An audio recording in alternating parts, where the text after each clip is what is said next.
Morning guys, dito ako ngayon sa Gin 3. Bumili ako ng gulay. Ito ngayon pala yung bagong daan, ipapakita ko sa inyo. Ayan.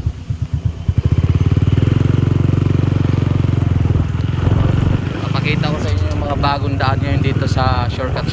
Ang labas natin ito ay Robinson Rosario, tama ba? Mga bagong gawa to ngayon guys.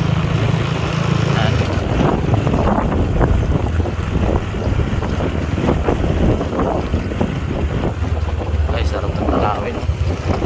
Pag sa probinsya makikita nyo yung tanawin, napakasarap. Ang sarap ng feelings pag ganitong makikita mo. Yan. Tapos yung tipong doon ka nakatira sa kubo na yan, oh. Diba? Ang problema lang dito, nagtataka ako bakit hindi tinapos yung daan na to. Dapat tinapos man lang nila. Sayang, maganda na sana eh. Ayan, oh.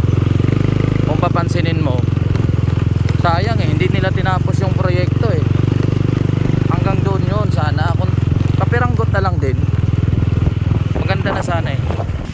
Ayan o, papuntang Manila, Rosario, Tansa. Bagong daan to rito sa Cavite. Bibiyahin natin kasi may mga bagong pabahay rito guys eh. Ayan o, ayan, nakita pa, Manila via Cavitex, General Trias, Anyana. Ano?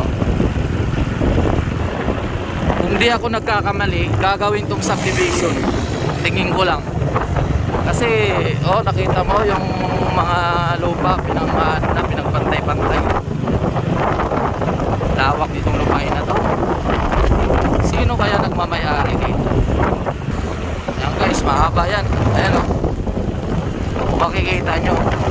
Pagdating natin sa dulo, mga kabahayan na yan, mga bagong pabahay. Pag galing ka ng 13 Martires, Cavite, pwede ka dito dumaan. Ito yung mga shortcut na daan na bagong gawa. Yung labas natin dito sa may Governor's Drive, sa may Robinson Rosario. Mabilis na rin yung biyahe.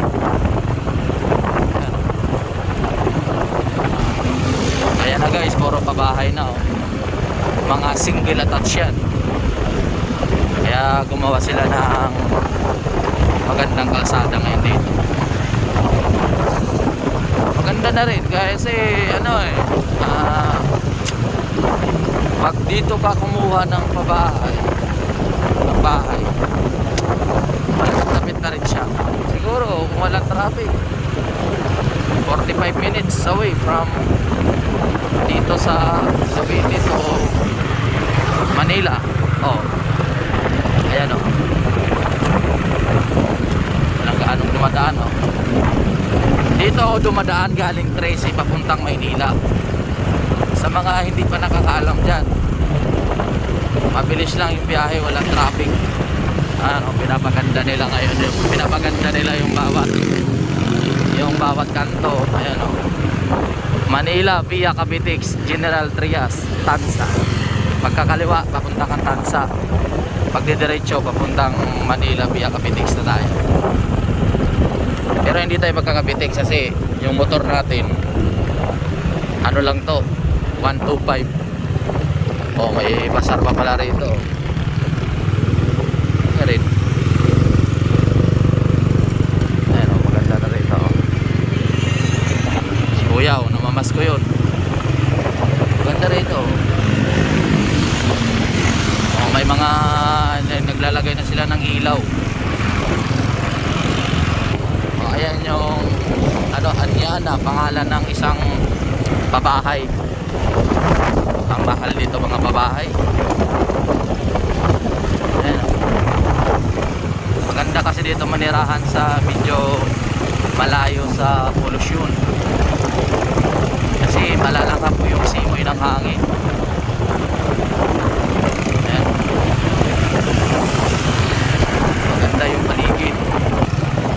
malapit na tayo sa may Rosario Robinson. Pag malapit na maraming bahay, alam mo na yan, palabas na tayo ng Cavitex.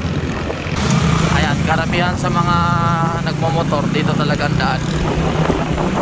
Nalaman ko lang din naman to kasi sumakay ako ng commuter na van.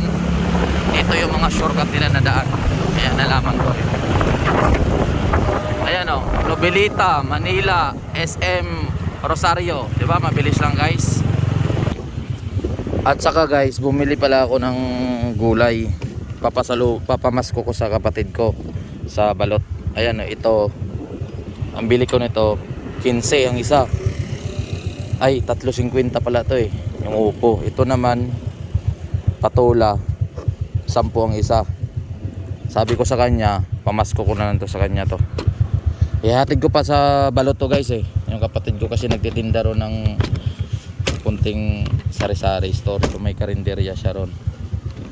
Matutuwa na yung kapatid kong babae. Abangan mo ha, di-deliver ko na dyan yung patula at upo. Huwag nyong anuhin yan, masustansya yan. Ito naman guys yung Maple Grove. Pinapaganda to oh.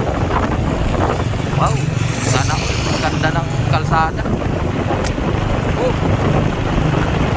Ito yung mga daan na wala pang gaanong nakakaalam. Kundi yung mga ano lang, sniper pa lang. Ganda, pag lumaki yung mga puno na yan, yung tinanim nila, yun. Oh, ganda ng kalsada oh. Parang hindi ko alam, parang BGC style daw to eh. Sabi ng guard, natanungan ko eh. Ayan oh. Wow. At sa guys, mahirap din pala gumawa ng content kasi oh, one hand lang yung pagdadrive ko para makabidyo lang. Wala, parang alaala na rin pag gusto mong balikan yung mga nakaraan, may makikita tayo. Kahit walang manood, okay lang. May forward pala ito oh. Ba? May forward. So ibig sabihin, ayuan na naman to rito ng market o ano ba? So guys, mano yan, palabas na ako ng Cavitex dito. Puntang ano na yan, Bacoor. Hanggang dito na lang yung video ko. Kasi pagdating dyan sa dulo, medyo mabilisan na yung mga sasakyan. Kaya kailangan na natin bilisan na rin yung takbo. Bye and Merry Christmas to all.